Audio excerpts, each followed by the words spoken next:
Hello, everyone. Welcome to Developing Palates. I'm Aaron Loomis coming to you from the Drew Estate Studio. With me today is Seth Geis, and from the Pisania Studio, John McTavish. How you guys doing? I'm doing great. Great, man. It's if my math is right, it's like 8 weeks to NFL. I'm excited. Mm. Excited for some sports. I know you guys are Oh into my baseball. I know it's gosh. baseball Eight season, but weeks? You're 8 you're weeks. counting the NFL? Dude, you're a Mhm. Jets fan. Like, what the fuck, man? I just want to rip the Why? Band-Aid off. I just want that first You week just want to get it disaster over? just so I You just can want it to get over with? yeah, reallocate the rest of my season to some other hobby. Yeah, there you go. Good idea. It's that whole build up for disappointment. hmm Well, All right. So today we are talking about a Bronx Tale that's a Calogero good look. It's a good Robusto. looking cigar right there, man. Yeah. Good looking Look at cigar. that packaging. It's Cigar classy. is a Robusto 5 by 52. Comes out of the Tabacalera Von Eycken factory in the Dominican Republic. Wrappers Ecuador Habano. Binder is from the Dominican Republic, and the filler is from the Dominican Republic and Nicaragua. Blended by Dean Parsons. Price point is $12.40, and this cigar was released in March of 2024. So with all that out of the way, Seth, what was your overall experience like with this cigar?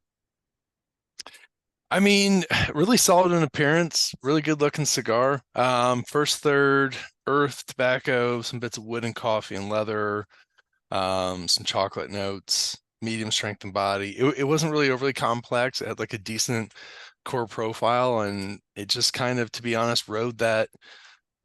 I don't know if I call it a wave. Maybe you could ride it with a boogie board. A little tide. So all the way to the end. Didn't really do anything to offend me, didn't do anything to really catch my interest, but I just found myself kept smoking it and wanted to be an Italian mobster. Really good burn, really good draw. I mean, it just smoked well. It was just like, I'm smoking because this is what we do. John?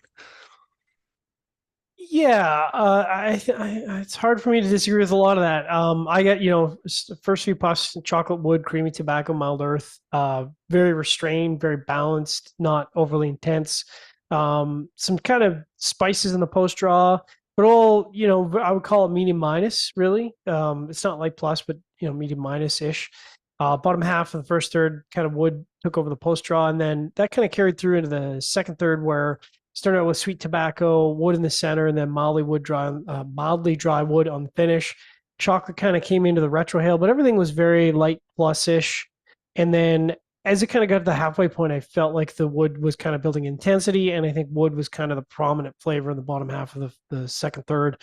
Last third, mild chocolate to lead off, some wood, mild astringent wood on the finish, and that was kind of very stable. Like there wasn't really a lot to write home about until about the halfway point, and then sweet tobacco kind of took over the center of the retrohale, and then there's this kind of a general dryness, woody dryness to the profile in the bottom half.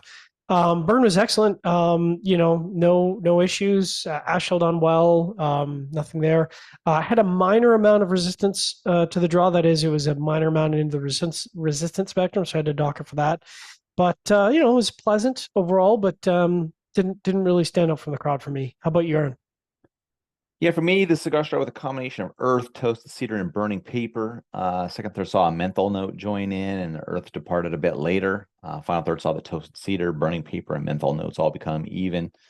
Um, so based on my experience smoking this cigar, I'm going to say that this cigar was developed for casual smokers or non-smokers that are kind of familiar with the play or the movie. Um, Flavor profile just isn't something that I see regular cigar smokers wanting to smoke. Yeah, I don't know. I had the worst experience of the group, obviously. So what you guys smoked, maybe some people would like it, but I can't see how what I smoked people would smoke. But I'm a huge fan of this movie. So this is kind of disappointing for me. But yeah, cigar's not something I'd come back to. I'd put this one in the bathroom stall with Frankie Coffee Cake. So yeah, I don't want my cigar looking at that cigar when I'm smoking it. So that's the way I'd say it. All right, let's get to Now, the scores. now you can't leave. That's right. Uh Starting at the top with Seth, 5.65, John, 5.6. I give it 4.48. So Seth, how'd that 5.65 matchup for you? I just didn't want to be the middle of the road guy on this one. Wanted to just be that.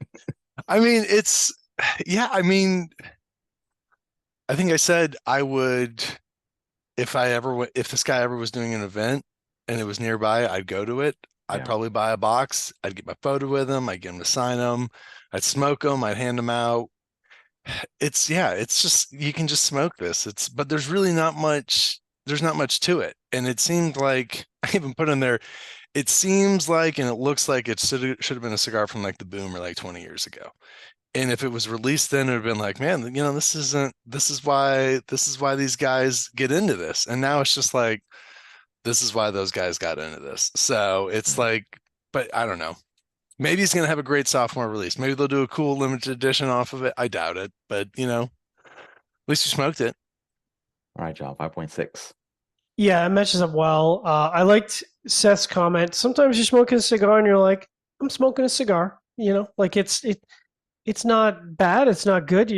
You're enjoying it, smoking a cigar. There's not a lot to write about. It's just a cigar, and I think that's what this is. And I think it'll appeal to a lot of, like Seth said, a lot of guys who aren't necessarily regular cigar smokers. There's nothing here to offend, and it burns well, and the flavors are fine, and it's not overly intense. And yeah, and that's how you get to a 5.6. Aaron? Yeah, my 4.48 matches up well. Subpar flavor profile. A little bit of issues with the burn, a bit wavy. Had to do a touch up to keep things going on, but yeah, just not a cigar I'd come back to and smoke. So, all right. Any final thoughts from you guys on this one?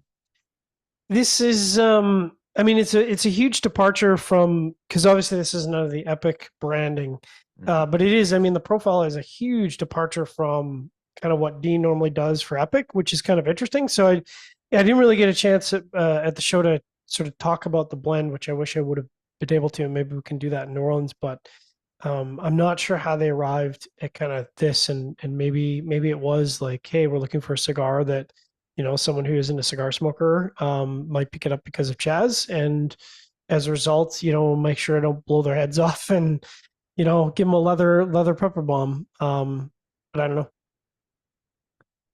Yeah, I'm not sure. I I think this is the majority of the time what happens when a celebrity comes in with a cigar, right? It's just the branding that's the thing, and then the cigar is kind of secondary. So I'm not shocked by the result, but I'm just hoping for more. So yeah. All right. Wherever you catch this video, be sure to like and subscribe, but check out the full written review on the website, developmentpalace.com. Follow us on the social media channels, and you can catch all of our review recaps on podcasts. So iTunes, Google Play, and Podbean. Thank you for tuning in. We will catch you on the next one.